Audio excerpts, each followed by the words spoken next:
Vous êtes favorable à l'enseignement? Pardonnez cette voix un Oui, peu oui. trouée, mais... Non, non, mais je l'entends très bien. Est-ce que je suis favorable à l'enseignement? Bah, l'enseignement, non. Vous êtes un enseignant. Je suis un enseignant. Un minimum d'enseignant. Dans la mesure où, vous savez, j'enseigne dans un endroit, enfin, je fais des cours dans un endroit qui Très particulier. très particulier, qui a pour fonction justement de ne pas enseigner. Et quel collège de France? Oui, et ce qui me plaît justement là-bas, c'est que je n'ai pas l'impression d'enseigner, c'est-à-dire d'exercer par rapport à mon auditoire un rapport de pouvoir. L'enseignant, c'est celui qui dit, écoutez, voilà, il y a un certain nombre de choses que vous ne savez pas, mais que vous devriez savoir. Ça comporte donc une première étape qui est celle que j'appellerais de la culpabilisation, si vous voulez.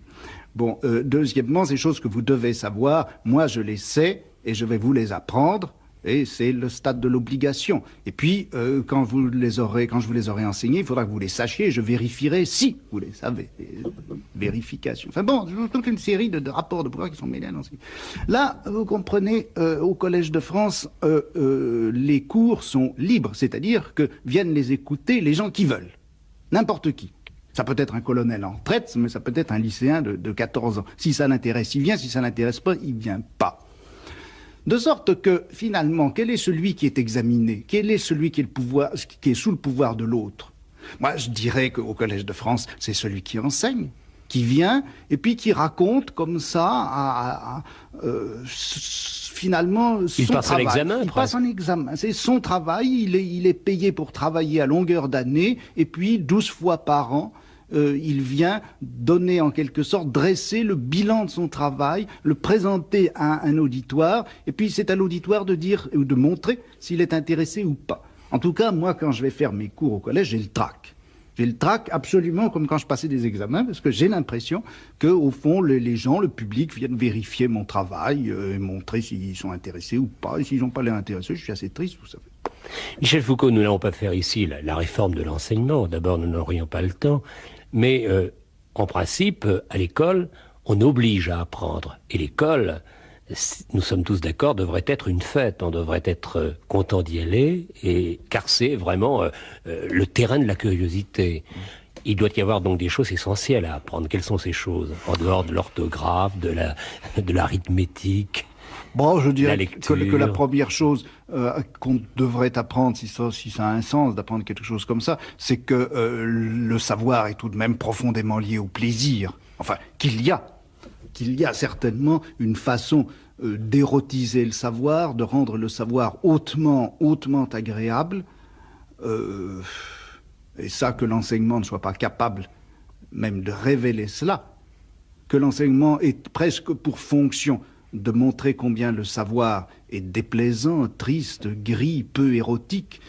Moi, je trouve que c'est un tour de force. Mais ce tour de force, il a certainement sa raison d'être. Il faudrait savoir pourquoi est-ce que notre société a tellement d'intérêt à montrer que le savoir est triste. Peut-être précisément à cause du nombre de gens qui sont exclus de ce savoir. Mais imaginez déjà ce que pèse le mot « savoir ». Oui.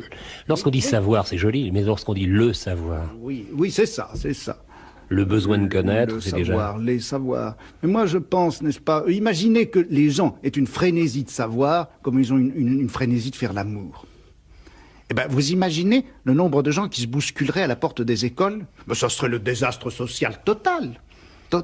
Il faut bien, si l'on veut restreindre au maximum le nombre de gens qui ont accès au savoir, le présenter sous cette forme parfaitement rébarbative et ne contraindre les gens au savoir que par des gratifications annexes sociales qui sont précisément la concurrence ou les hauts salaires en fin de course, etc.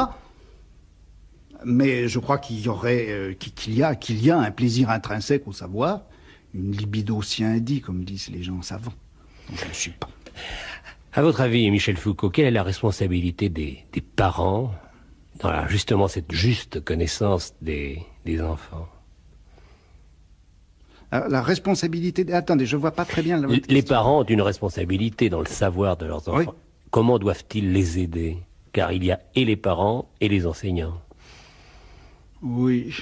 Là, vous me posez une question laquelle je ne vois pas très bien comment répondre.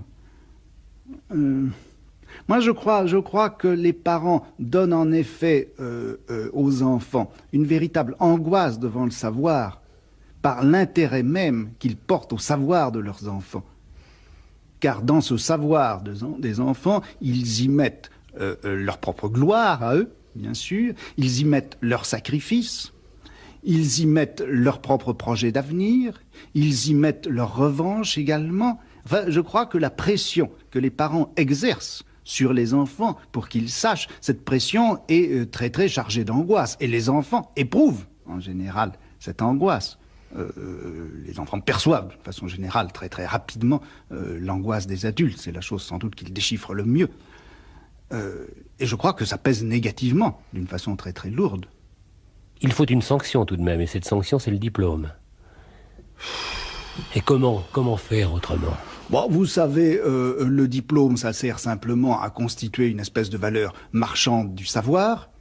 Ça permet également de faire croire à ceux qui n'ont pas le diplôme qu'ils ne sont pas en droit de savoir et qu'ils ne seraient pas capables de savoir. Tous les gens qui passent un diplôme savent pratiquement que ça ne sert à rien, qu'il n'y a pas de contenu, que c'est vide. Mais ceux qui n'ont pas passé le diplôme, c'est ceux-là qui donnent un sens plein au diplôme. Et le diplôme, moi je crois, il est fait précisément pour ceux qui ne l'ont pas.